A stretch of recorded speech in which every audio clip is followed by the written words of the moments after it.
ആഗോള സമുദ്രപാതയുടെ ജീവനാഡിയായ ഹോർമോസ് കടലിടുക്കിൽ വീണ്ടും യുദ്ധകാഹളം മുഴങ്ങുകയാണ്.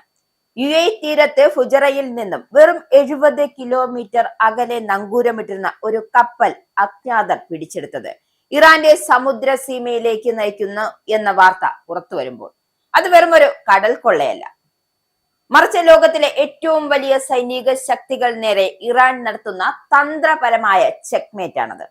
അമേരിക്കയുടെ നാവിക ഉപരോധങ്ങൾക്കും സാമ്പത്തിക സമ്മർദ്ദങ്ങൾക്കും മുന്നിൽ മുട്ടുമടക്കില്ലെന്ന പേർഷ്യൻ കരുത്തിന്റെ പ്രഖ്യാപനമാണ് ഈ സംഭവം.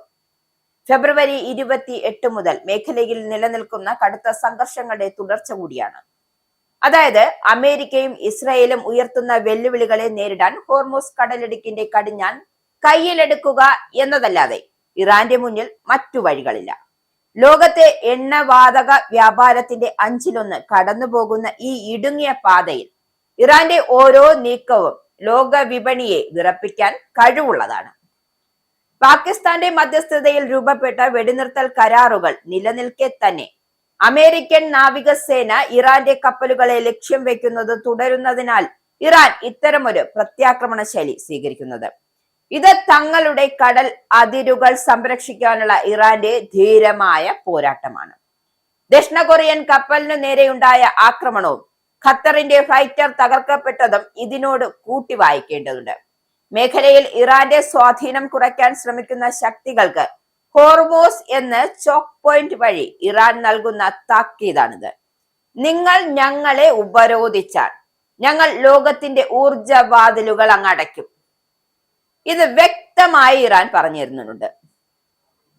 പക്ഷേ അത് പേർഷ്യൻ പരമാധികാരത്തെ മാനിച്ചുകൊണ്ടായിരിക്കണം. അതായത് സമാധാനം എന്നൊരു സാധനം പുനഃസ്ഥാപിക്കണം എന്ന് നിങ്ങൾക്കുണ്ടെങ്കിൽ ട്രംപ് തികച്ചും മാന്യമായി പെരുമാറണം. ഒരു വശത്തെ ഇറാന്റെ ആണവ പദവിയെ കുറിച്ചുള്ള ആശങ്കകളും മറുവശത്ത് സമുദ്ര സുരക്ഷയും ചർച്ചയാകുമ്പോൾ ഹോർമോസ് കടലിടുക്ക് ചരിത്രത്തിലെ ഏറ്റവും നിർണായകമായ ഘട്ടത്തിലൂടെയാണ് കടന്നുപോകുന്നത്. പടിഞ്ഞാറൻ ശക്തികളുടെ സൈനിക നീക്കങ്ങൾക്കിടയിലും തങ്ങളുടെ ആത്മാഭിമാനം പണയപ്പെടുത്താതെ ഇറാൻ നടത്തുന്ന ഈ കരുനീക്കങ്ങൾ വരും ദിവസങ്ങളിൽ ആഗോള രാഷ്ട്രീയത്തിന്റെ ഗതി തന്നെ മാറ്റും. പേർഷ്യൻ ഉൾക്കടലിലെ തിരമാലകൾക്ക് ഇപ്പോൾ കനലുകളുടെ ചൂടാണ്. അത് ആളിപ്പടരുന്നത് ആഗോള സാമ്പത്തിക ഭദ്രതയിലേക്കാണോ അതോ ഇറാന്റെ നയതന്ത്ര വിജയത്തിലേക്കാണോ എന്നത് നമുക്ക് കാത്തിരുന്നു തന്നെ അറിയാം.